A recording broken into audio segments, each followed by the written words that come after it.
Today we're going to talk a little bit about listening versus hearing. And like Dr. Mello said, I've put together a presentation, but then we'll add in a little fun at the end, and Dr. Mello is going to end with a game, actually. So we'll go to the next slide, Rachel. Okay, so what is the difference, right? Even patients who wear hearing aids sometimes say, well, I heard them, but I didn't understand what they said, right? Yes, I'm getting the head nods. I don't live with hearing loss, and I feel that way sometimes. I know someone was speaking to me, I didn't quite catch it. Why is that?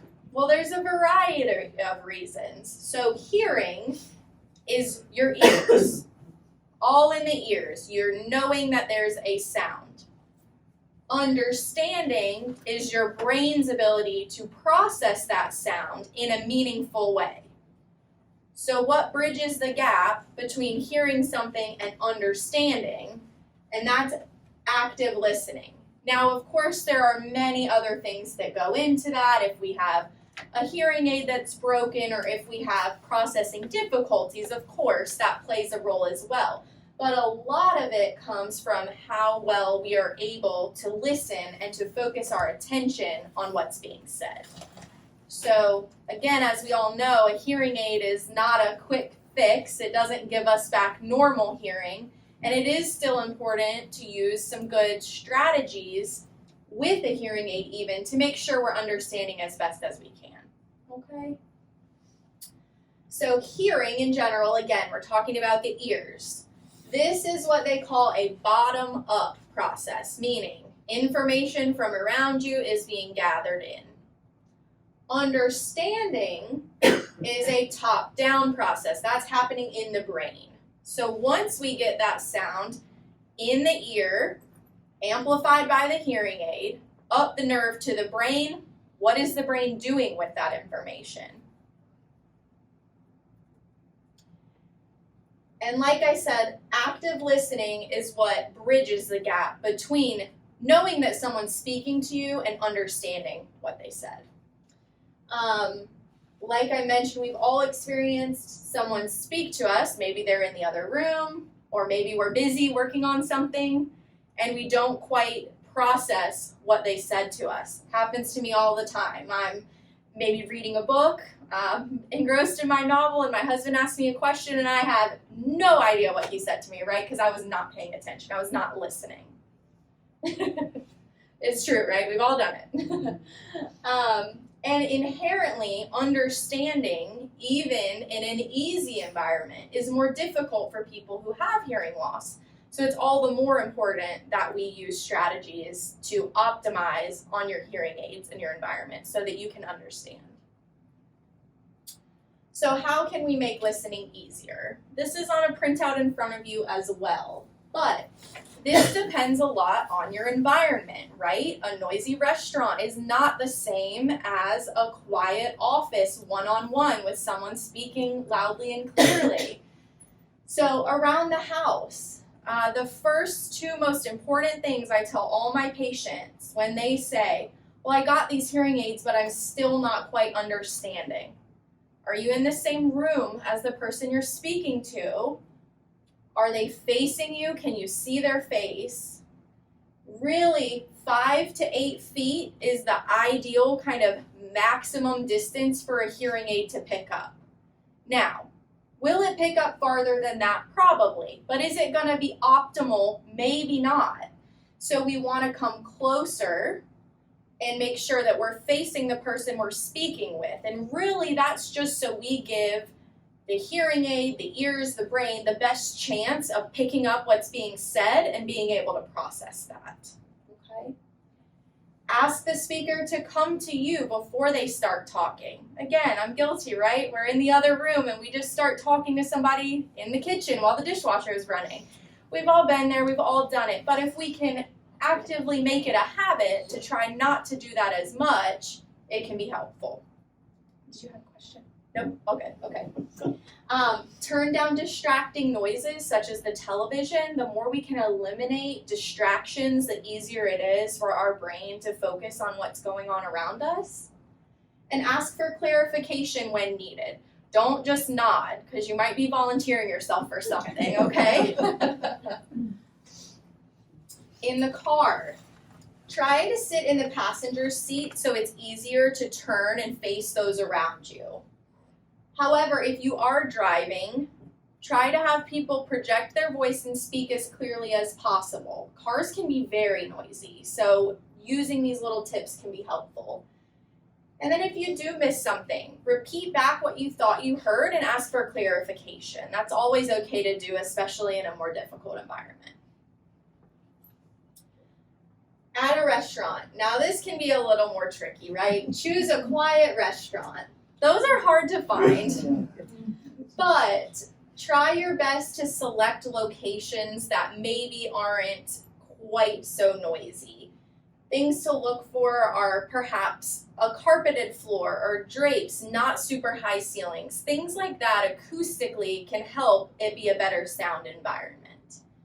Good lighting is also really important. So when we are listening to someone, if we're having trouble, our brain, really without us even knowing, which is pretty awesome, starts reading lips, focusing on their intonation of their voice, other things. And it does that to help us hear and understand better, but it is helpful if we can see the person with good lighting and close proximity.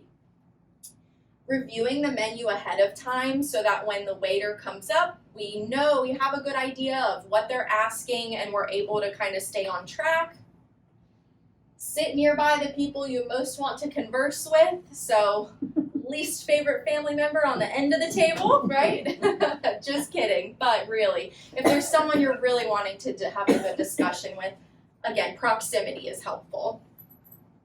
And if you're wearing hearing aids, choose a seat with your back towards the noise. Now this, a lot of people kind of have reversed in their mind. So some people will say, well, I always sit so that my back is against the wall so that I can see and hear in front of me.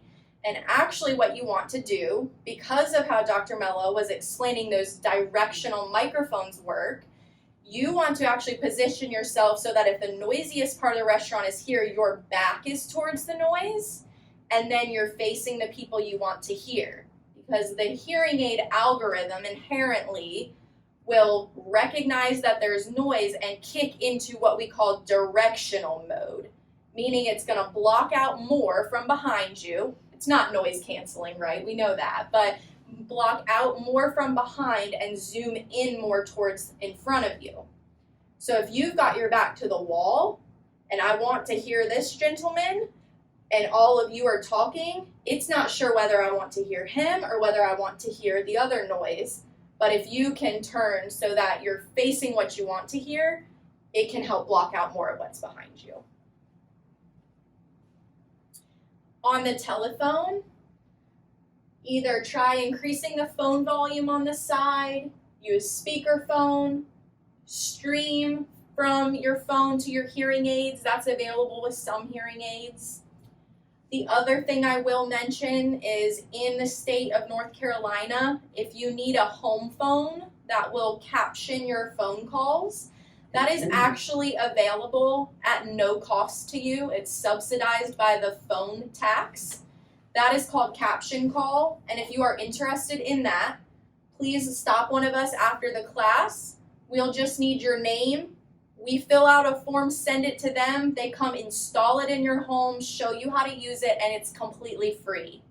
So if you're having a hard time on the home phone, it's a great resource. And if you pay for a phone, your taxes are already paying for it, so it's completely covered. Okay?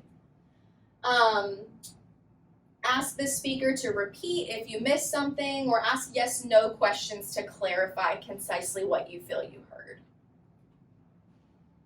And then at public events, preparing in advance, again, similar to the restaurant, looking at the menu, so that way you know what to expect. Read the program ahead of time. That'll help our brain in processing, fill in the gaps if there are gaps, okay? Choose seats where you can see the performers' faces.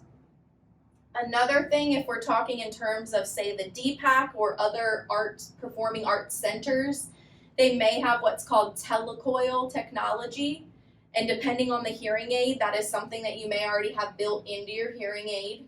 So it essentially would capture the voices and play them straight into your hearing aids if you're within that telecoil system. So again, depends on the exact hearing aid, but if that's something you're interested in and if you frequent those places, let us know and we can activate that for you. In a meeting, let the facilitator know that you do have hearing loss. It's amazing how much more thoughtful and aware people can be if they just have a little bit more information. And hearing loss is something that is hard for people to understand that don't have hearing loss or that don't work with people with hearing loss. So sometimes a brief explanation, sitting closely or asking them to repeat things can go a long way if they just know what's going on. Okay. And another one I'm guilty of, try not to multitask, right? Focus your attention on the event, and that will help your brain sort of slim down some of the other things so that you can really zone in and understand well. Okay. Do we have any questions about any of those tips and tricks? We have them printed so that you can take home. I jokingly tell my patients to put these on your refrigerator because it's a good reminder for anyone, whether you have hearing loss or you don't, your family members have hearing loss or they don't, everyone can benefit from these strategies.